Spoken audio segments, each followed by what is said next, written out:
Okay, before we get into my warning to you and how we need to possibly make some adjustments going forward, you and I'm talking about us personally. I want to discuss something we talked about at length before, but you kind of have to understand this concept to understand what we're facing right now. Communism in general, it is a revolutionary religion. Remember, it is very much a religion. It's not an ideology. It's not a political party. It's a religion, and it's revolutionary. It is revolting against everything that exists, all the standing institutions, standing governments, standing countries. The communists believe it all must be burnt down. So they are fighting a revolution. You may be voting or caring about this tax issue or border issue. They're fighting a revolution. That's the difference in the mentality. And now and always, this exists today in America. It existed in Cambodia, in China, in East Germany, in the Soviet Union. Now and always, there are two different kinds of communists, two different divisions, if you will. They work together, but there are two different divisions. There are elite communists and there are street communists. The elite communists generally aren't true believers. They care about power. They're politicians and judges and police chiefs and generals. They're the elite of society, wealthy people, billionaires, and they want to burn things down because it helps them make money and gain power. That's one division. Then there's the street division. Elites, streets. The streets are the rabid animals you see gluing themselves to highways, Black Lives Matter protests, LGBTQ demon stuff where they're waving their penis in your daughter's face. The street animals. They're the ones on the streets, usually mentally ill, usually paid, organized, always violent. They are the ones who vandalize, who murder, who assault, and they are primed to do this. They are a standing army, and they are the true believers. So how do they work together? Well, the elites find things they want destroyed because it benefits them. And so they signal. Sometimes they say it outright. Sometimes it's vague. They signal to the streets, hey, here's a guy. Be sure nice if somebody hurt him. And the street animals hear those marching orders and they march forward and they hurt him. The arrangement is, how do they stay out of jail? The elites provide legal protection for the streets to do the evil. Communism has always worked that way, will always work that way, and works that way right now in the United States of America. And that brings me to what we have going on here. I'm not going to insult your intelligence and act like you haven't seen endless amounts of street communism in this country. No matter how old you are, 8 or 88, you've seen these animals in the streets doing what they do for a long time. They'll burn down a city block and they'll kill somebody and vandalize and do those things. Yeah, I got that. You got that. Right now, there is an escalation that I have not seen in my lifetime. I understand this kind of escalation has existed before. I don't want to say it hasn't.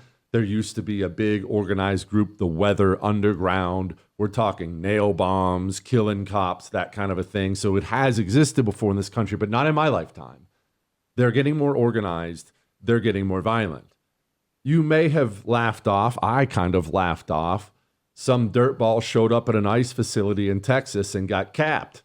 He showed up, decided to get in a shootout with some studs in BORTAC. Those are the SWAT team for Border Patrol. Got killed, and we were all like, ah, ha, ha, guy got crazy, lost, ah, ha, ha, what an idiot. But that was how it ended. What was attempted was very serious. At the Prairieland ICE Detention Center in Alvarado, Texas, 10 to 12 individuals dressed in black military-style clothing began shooting fireworks and engaging in acts of vandalism at the facility. And this was part of an organized attack. Today, my office has charged 10 individuals with 3 counts of attempted murder of a federal officer. Each of the 10 are also charged with 3 counts of discharging a firearm in relation to a crime of violence. Each of these defendants faces a mandatory prison term of 10 years and up to life in prison. It was a planned ambush with the intent to kill ICE corrections officers. Make no mistake, this was not a so-called peaceful protest. It was indeed an ambush. It was an ambush, planned, poorly executed by the grace of God, but this was not a few freaks on the streets of Portland throwing bricks through a window or even shooting someone in the head with all of things they've done. This was a terrorist cell that made preparations and plans to kill federal law enforcement officers.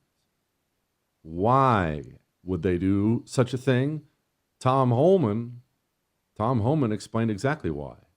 Who were these suspects who were fired, who actually fired the shots and were later arrested? Who were they, Tom? Look, they're your typical protesters that go from protesters to criminals. The attack on ICE officers, you've covered it many times, is up nearly 700% now. We were talking 500% a couple weeks ago, so it continues. The rhetoric against the men and women of ICE is skyrocketing, especially by members of Congress. We have senators, we have Congress people that compare ICE to the Nazis, compare ICE to racists, and it just continues. So the public thinks, well, if a member of Congress can attack ICE, why can't we? So the rhetoric has to stop. The rhetoric. What is rhetoric from Democrat elites, the elite communists? It's orders. It's marching orders. Remember, famously, Chuck Schumer got up and said Justice Kavanaugh would reap the whirlwind. About 5 minutes afterwards, some psychopathic street communist flew from California with a gun, ready to execute Brett Kavanaugh outside of his house. Democrat rhetoric isn't rhetoric. It's interpreted by the street animals in this country as orders, marching orders. There's the bad guy. There's your target. Go, kill, destroy. And as they get more and more desperate, which they are right now, the rhetoric will and is increasing, and therefore the violence will and is increasing. Rhetoric like this. According to Axios, some are even being told they need to be more willing to go out there and get shot when fighting. That was a direct quote, get shot when fighting back against some of Trump's policies. One House Democrat saying, quote, and I'll read it to you, our own base is telling us that what we're doing is not good enough. There needs to be blood to grab the attention of the press and the public. How do you respond to that, Leader Jeffries? Are Democrats not meeting the moment, not doing enough to fight these developments?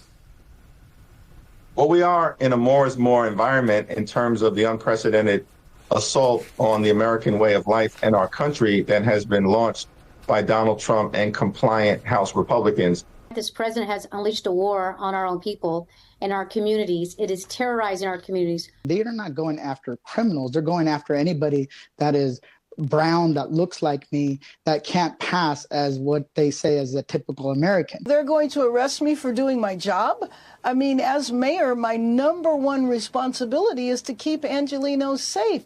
Now, it never dawned on me that I would have to worry about keeping Angelenos safe from my own government. You heard that. You heard a lot of different things in there, lies, all kinds, distortions, things like that, talking points. But the mentally ill street communists sitting at home with nothing to live for, a drug addiction, a bunch of violent turbo freak friends, probably came from a broken home. That freak sitting at home hears Democrats and media people speak like that, and the freak sitting at home interprets that as marching orders to kill. That is simply a fact. And the rhetoric is increasing. Now the violence is increasing. Now to my warning to you, before I let you go and we'll move on, we're going to talk, is James Comey going to prison, things like that. They just organized and planned an ambush on an ICE facility to kill federal officers.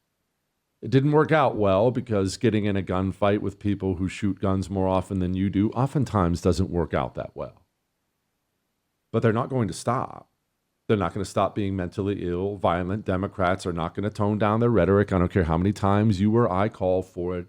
This is now going to increase from here. Organized, planned street violence And the animals who commit this kind of violence are going to move on from hard targets like BORTAC, and they're going to come to your church. They're going to come to your child's school. That Little League game you're going to this Saturday, no big deal. Someone grab the beer. They're going to come there. They're going to find soft targets where they can hurt the people they want to hurt. They're not going to accept failure forever. This is not to get you to hide or even be afraid or stay in your home. This is to let you know to keep your eyes open, carry if you can, and be ready to protect yourself, because organized street communism in this country is going to increase from here. All that may have made you uncomfortable, but I am right. I would thank you for coming to my YouTube channel, but I know how brilliant it is, and I know you love it here. So subscribe and watch. We're going to start really ramping things up and putting some funny stuff, some interesting stuff out there, some collaborations. Either way, my YouTube channel is officially the place to be. So stick around.